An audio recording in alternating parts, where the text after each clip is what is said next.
शहर के विज्ञान नगर थाना क्षेत्र में एक मल्टी स्टोरी बिल्डिंग के 10वें माले से कूदकर एक स्टूडेंट ने सुसाइड कर लिया। स्टूडेंट नासिर बंगलेरू का निवासी था, जो कुछ समय पहले ही मल्टी स्टोरी बिल्डिंग में रहने आया था। फ्लैट में 4 दोस्तों के साथ रह रहा था। 7 मई को नासिर ने नीट का एग्जाम दिया था। फिलहाल स्टूडेंट के सुसाइड का कारण सामने नहीं आया है। पुलिस ने शव को MBS हॉस्पिटल की मोर्चरी में शिफ्ट करवाया है और परिजनों को सूचना दी है। हम परसों नीट का एग्ज़ाम देके जयपुर से निकले थे। कल सुबह हम 10 बजे तक कोटा पहुंच गए थे। 11-12 बजे तक हम अपना फ्लैट में थे, मतलब हमारे फ्रेंड का फ्लैट में थे। मतलब उन्हीं के फ्लैट में हमारा रुकने का थोड़ा प्लान था 1-2 दिन। उसके बाद हम बेंगलुरु निकलने का हमारा ये था। तो कल तो आए, जैसे कोटा से मतलब कोटा पहुँचे हम लोग रेस्ट करने लग गए। पूरा सब लोग सो के थोड़ा आराम से रेस्ट कर लिए। 6-7 बजे उठे। फिर हम सब ने सोचा मतलब सैलून जाके अच्छे से थोड़ा बियर्ड हेयर कट कर लेते हैं। तो हम मतलब 5 लोग थे रूम में। तो हमने सबने सोचा कि सब जाएंगे। फिर नासिर जो विक्टिम है अभी, जिसने सुसाइड किया है, तो उसने बोला कि उसका थोड़ा सर दर्द हो रहा है, वो थोड़ा स्टे करेगा। तो हमने भी ज़्यादा फोर्स नहीं किया क्योंकि वो ट्रैवलिंग कर रहा था तो उसका थोड़ा होगा। तो हम चारों गए मतलब सैलून।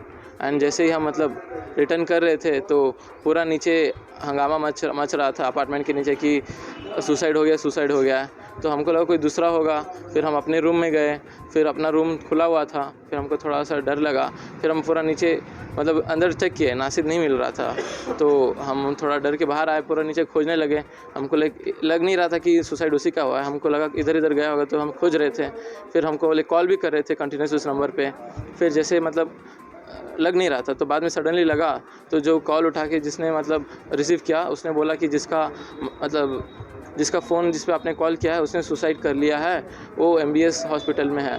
तो हमको जैसे ही पता चला हम पूरा मतलब निकल गया ऑटो में। मतलब हम 4 लड़के थे तो 4 हॉस्पिटल के लिए निकल गए। तो हॉस्पिटल में जाके मैंने खुद मतलब बॉडी देखा तो पता चला कि वही है। फिर टेंशन मतलब वो तो चिल बंदा ही था। उसका मतलब स्टडीज़ उतना कुछ खास नहीं था, लेकिन एवरेज स्टूडेंट मान सकते हैं। तो उसको पहले से पता था उतना कुछ अच्छा नहीं होने वाला है उसका, लेकिन फिर वो उसके लिए चिल था कि मतलब दूसरा कुछ कर ही लेगा। तो फिर मुझे लगता है मतलब वही मतलब हम जब सैलून गए उसके बाद शायद उसको कुछ रिग्रेट हो रहा होगा, उसी चीज़ में मुझे लग रहा है। जिस हिसाब से मैंने वीडियो देखा, सर ने मुझे वीडियो दिखाया CCTV का, तो पूरा गुस्से से रूम से बाहर निकल रहा है। एंड वो बिना कुछ सोचे रेलिंग से उसने जंप मार ली। 10th फ्लोर पे हम रहते थे, तो सीधा वो जंप कूद गया 10th फ्लोर से। किसी से बात हुई थी फोन पे बात? लास्ट कॉल मतलब मुझे मतलब एग्जैक्ट इन्फॉर्मेशन नहीं है, लेकिन जिससे मतलब पता चल रहा है कि उनके पापा से उनकी लास्ट बात हुई थी। तो पापा तो भी उनके चिल्ली हैं, लेकिन मुझे लग रहा है वही रिग्रेट थोड़ा उसको हो रहा था कि मतलब एग्ज़ाम अच्छा नहीं गया, उसी चक्कर में मतलब हुआ होगा कुछ। ये कहाँ के रहने वाले थे? वो मेरे साथ बेंगलुरु में रहता था। और मूल रूप से कहाँ के रहने वाले? उसका मतलब जो ये है डोमिसाइल प्रॉपर, मतलब पेरेंट्स उसके मतलब बिहार से हैं, लेकिन उसका मतलब जो भी है बचपन से मतलब जो भी है वो बेंगलुरु से ही है। मतलब मेरे साथ ही पढ़ता था, मेरे साथ ही पूरा इधर कोटा भी आया है। 11 के आसपास लगभग एक बच्चा जो एक 10वीं मंजिल से नीचे गिरा। तो क्यों गिरा, क्या गिरा, कोई पता है नहीं। लेकिन जब गिरा तो वहाँ से मैं गुज़र रहा था। तीसरी मंजिल से मैं नीचे गया, जहाँ पर गिरा बच्चा, उसको उठाया और बाहर गेट पर लाया। उसके बाद में वहाँ पर भीड़ जमा हो गई। किसी ने कार की व्यवस्था की, लेकिन तब तक मैं भागते भागते जाकर रिक्शा ले आया। रिक्शा में डालकर MB अस्पताल में लेकर गया, जहाँ पर ECG करने के बाद में डॉक्टर को पता चला कि इसके अभी आखिरी पल है। मतलब उसका हार्ट बीट बहुत ही कम धड़क रहा था। उन्होंने प्रेशराइज़ करके उसको और भी ज़्यादा करने का प्रयास किया, लेकिन कोशिश नाकाम रही। और अंत में उन्होंने डिक्लेयर कर दिया कि भाई इसकी जान चली गई। और ये अभी इसके परिजनों को बुला ले आओ। और ये PM की व्यवस्था के लिए वो जब लेकर चले गए, तब पुलिस ने कहा कि भाई जिन लोगों ने लाया था इस बॉडी को, आप जा सकते हो। तो हम वापस चले आए। क्या मुँह के बल गिरा था क्या? नहीं, तो वो सर के बल गिरा। उसके पैर भी टूट गए थे, हाथ भी टूटा हुआ था, खून से लथपथ था। ऐसे हालात में कब से रह रहा था? क्या कहा? कब से रह रहा था ये कोई पता नहीं है। क्या नाम है? हाँ, बच्चे का कुछ तो नासिर वगैरह ऐसा है।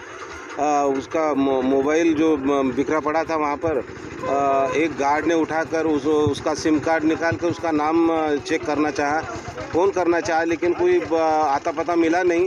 बाद में वो उन बच्चों को जो कि उनके रूम में रहते थे, यानी जिनके पास में वो एग्ज़ाम के लिए आया था, उन्होंने नाम बताया उसका, वहाँ से नहीं तो कहाँ का रहने वाला ये बताया, और फिर पूरी वहाँ पर ट्रीटमेंट हुई। बाद में उन्होंने घोषित कर दिया कि ये बच्चा नहीं रहा। आपका नाम बताएं। मैं डॉक्टर प्राध्यापक पंडित आरक। आप यहीं रहते हैं? जी आप यहीं रहते हैं? हाँ, मैं तीसरी मंजिल पर रहता हूँ। हाँ सर, बताएं क्या मामला है?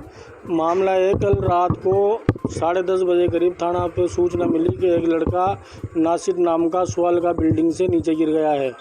इस पर पुलिस मौके पे पहुंची, वह उक्त व्यक्ति को MBS पहुंचाया, जहां पर डॉक्टरों ने मृत घोषित कर दिया है। लाश को मोर्चरी में रखवा दिया है। गिरने के कारणों की जांच जारी है। ये सुसाइड है या फिर कोई हादसा? अभी इस बारे में कुछ भी कहना मुनासिब नहीं होगा, अभी जांच जारी है। जांच के बाद जैसी भी सूरत होगी बता दिया जाएगा। छात्र कोचिंग कर रहा था यार? छात्र नीट की कोचिंग कर रहा था। 7 तारीख को जयपुर से पेपर दे के आया था। कोई तनाव वनाव की बात आ रही थी? तनाव वनाव की बात तो भी सामने नहीं आई है। अभी उसके साथ और भी लड़के रहते थे, उनसे पूछताछ कर और तनाव के बारे में मालूमात की जाएगी। आरिफ मोहम्मद ASI थाना विज्ञाननगर कोटा।